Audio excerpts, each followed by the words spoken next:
ইতিমধ্যে জানেন বিভিন্ন সামাজিক যোগাযোগ মাধ্যমে শুধুমাত্র উপজেলা স্বাস্থ্য কমপ্লেক্স মিরপুর নয়, এটা সারা বাংলাদেশের স্বাস্থ্য কমপ্লেক্স, জেলা লেভেলের হাসপাতাল যেগুলো আছে, বিভাগীয় পর্যায়ে মেডিকেল যেগুলো আছে সবগুলো এবং নার্সিং ইনস্টিটিউট যেগুলো আছে সবাই স্বতঃস্ফূর্তভাবে এই কর্মবিরতি এবং পূর্বের যে কর্মসূচিগুলো আছে সেগুলো পালন করে আসছে। মিরপুর উপজেলা যে স্বাস্থ্য কমপ্লেক্সের সেবিকারা রয়েছেন বা নার্স রয়েছেন তারা কিন্তু কর্মবিরতি চালাচ্ছেন। তার একটি কারণ, তারা এক দফা দাবিতে তারা এই কর্মবিরতি পালন করছেন। তাদের যে দাবিটি, যে কর্মদক্ষতা আর ভিত্তিতে তাদের যে পদায়নের যে কথাটি ছিল সেটি থেকে দীর্ঘদিন ধরে তাদের সঙ্গে যে শুভঙ্করের ফাঁকি নামক যে খেলাটি খেলা হচ্ছে সেটি নিরসনের দাবিতেই কিন্তু তারা কিন্তু আজকে এই কর্মবিরতি করছেন। এই কুষ্টিয়া মিরপুর উপজেলা যে স্বাস্থ্য কমপ্লেক্সের সেবিকারা বা নার্সরা রয়েছেন। ধন্যবাদ আপনাকে। আপনার মাধ্যমে আমি সারা বাংলাদেশের নার্সিং অফিসার কর্মরত এবং ছাত্রছাত্রীবৃন্দকে জানাতে চাই আমার সালাম এবং সংগ্রামী শুভেচ্ছা। আপনারা জানেন ইতিমধ্যে আমরা বিভিন্ন কর্মসূচি পালন করেছি। এক দফার পরিপ্রেক্ষিতে আমাদের এক দফাটা হচ্ছে আমাদের নার্সিং ও মিডওয়াইফারি কাউন্সিল এবং নার্সিং এবং মিডওয়াইফারি অধিদপ্তর যেটি আছে সেটার থেকে নন নার্সিং ক্যাডার অপসারণের মাধ্যমে আমাদের দক্ষতা এবং বিচক্ষণতা এবং শিক্ষাগত যোগ্যতা অনুসারে দক্ষ নার্স পদায়নের ক্ষেত্রে তো আমাদের সেবা ক্যাডার তৈরি করতে হবে এবং আমাদের যে ডিজিএনএম আছে আমাদের নিজের অধিদপ্তর সেটাতে আমাদেরকে পদায়ন করতে হবে। আপনারা জানেন যারা প্রশাসন ক্যাডার থেকে আসে একজন সচিবের গ্রেড হচ্ছে 2 আর আমাদের ডিজির গ্রেড হচ্ছে 3, তাহলে কেন তারা 2 এর গ্রেড ছেড়ে 3 এর গ্রেডে আসছে?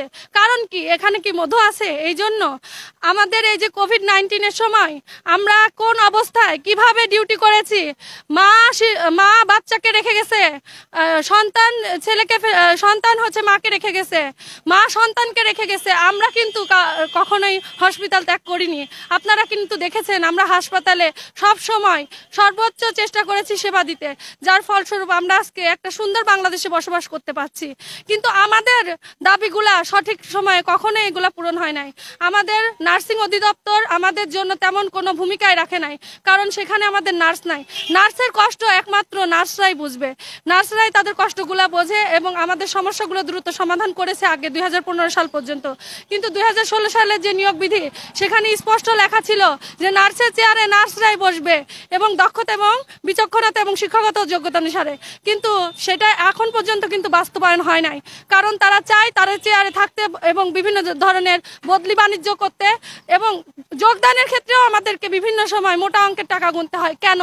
আমরা নার্স, আমরা সর্বোচ্চ সেবা দান করি, তাহলে আমরা কেন আমাদের অধিদপ্তরে যে আমরা অপমানিত হই, অপদস্থ হই, আমরা কেন শোষণের শিকার হই?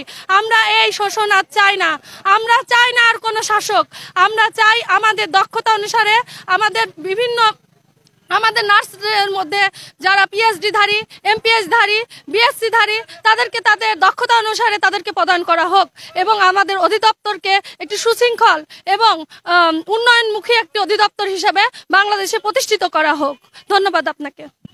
আমাদের কেন্দ্রীয় পর্যায়ে যে আহ্বায়ক এবং সদস্য সচিব আছে তারা হচ্ছে আমাদের যে স্বাস্থ্য উপদেষ্টা তার বরাবর গিয়েছিল এবং কথা বলেছে এবং দফায় দফায় তাদের বিভিন্নভাবে ডেকেছে এবং তাদের সাথে মিটিং হয়েছে, কিন্তু তেমন কোনো ফলস্বরূপ কোনো ফলাফল আমাদের জন্য শুভ ফলাফল কোনো বয়ে আনে নাই, যার পরিপ্রেক্ষিতে আমরা কর্মবিরতি দিতে বাধ্য হয়েছি এবং আগামী দিনে আমাদের 5 ঘন্টা কর্মবিরতি আছে এবং এতেও যদি না হয়, যদি স্বাস্থ্য সেবাকে যদি বিঘ্নিত ঘটাইতে চায় তারা, তাহলে আমরাও পিছপা হব না, আমরা এর থেকে কঠিনতম হচ্ছে কর্মসূচি দিতে বাধ্য হব। সারা বাংলাদেশে শাটডাউন দিতে বাধ্য হব। আমরা চাই মহাপরিচালক সহ পরিচালকের প্রত্যেকটা পদে নার্স বসুক এবং আমাদের অধিদপ্তরটি উন্নয়নমুখী একটি অধিদপ্তর হোক। তাদেরকে অবগতিকরণ করা হয়েছে এবং আমাদের যে কেন্দ্রীয় পর্যায় থেকে যেই স্মারকলিপি সেটি আমরা প্রদান করেছি তাদেরকে এবং জানানো হয়েছে এই বিষয়গুলো। আমরা হচ্ছে আমাদের যেই জরুরি সেবা সেটা আমরা চালু রেখেছি। আমাদের যেই মুমূর্ষ রোগীগুলা তা আমাদের যে স্কোয়াড গঠন করেছি আমরা নার্সিং অফিসাররা এবং তাদেরকে হচ্ছে আমরা নার্সিং অফিসাররা সেবা দান করে যাচ্ছি। কিন্তু যেগুলা আউটডোর এবং হচ্ছে যে প্রত্যেক দিনের কর্মপরিধি সেগুলো আমরা আপাতত বন্ধ রেখেছি।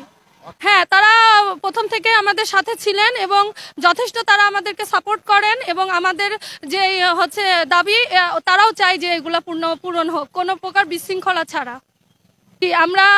আমরা এখানেই অবস্থান করব এবং যতক্ষণ না আমাদের দাবি আদায় হবে, আমাদের এই বদলি বাণিজ্য এগুলা সমাধান না হবে, আমাদের প্রত্যেকটা পদে যোগ্য এবং দক্ষ নার্স যতক্ষণ না বসানো হবে, আমরা ততক্ষণ পর্যন্ত এখানে অবস্থান করব এবং এর থেকে কঠিনতম কর্মসূচি দিতে আমরা বাধ্য হব। আপনারা জানেন আমাদের ডিজিএনএম আমাদেরকে বিভিন্ন হাসপাতাল এবং শিক্ষা প্রতিষ্ঠানে বিভিন্ন সময়ে কিন্তু নিয়োগ বিধির তোয়াক্কা না করে তারা বিভিন্ন ধরনের পরীক্ষা নিয়েছেন এবং তাদেরকে পদোন্নতি দিয়েছেন, কিন্তু পদোন্নতি সান্ত্বনা পুরস্কার মাত্র দিয়েছেন, কিন্তু আমাদের কোনো গ্রেডের পরিবর্তন হয় না, শুধু আমাদের পরিবর্তন হয় জায়গায়। কিন্তু এটা কি আসলেই কি কতটা যুক্তিযুক্ত, সেটার প্রশ্ন আপনাদের কাছে আমি রাখতে চাই।